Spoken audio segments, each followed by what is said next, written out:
යම් දවසක් එනවා දුවේ පුතේ දරුවනේ පින්වතුනි තමන්ගේ අතින් බත් ටික අරන් කට්ට දාගන්න බැරි දවසක් එනවා.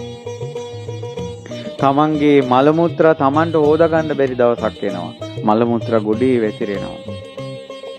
ඊට පස්සේ ඒ වගේ සැරට ඇඟ හැරෙන්නත් බෑ. පස්සපැති කුණු වෙනවා. පස්සපැති කුණු වෙනවා.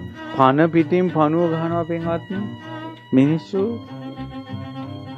ඔබට එය නොවේවි. මට නම් එහෙම වෙන්නේ නැහැ කියලා අපිට මේ කුණු වෙන ඇඟ ගැන මොනවද තියෙන සාක්ෂිය? මේ කය පැරණි කර්මයක්. අපි මේ ජීවිතේ අපි මොකුත් නොකර ඉන්න පුළුවන්. සංසාරේ අපිට වැරදුණු තැන් ගොඩක් ඇති. ඒ නිසා ඉන්න කාලේ තවත් මිනිස්සුෙකුට හානියක් කරන්න එපා. පාපයක් කියන එක කරන්න එපා.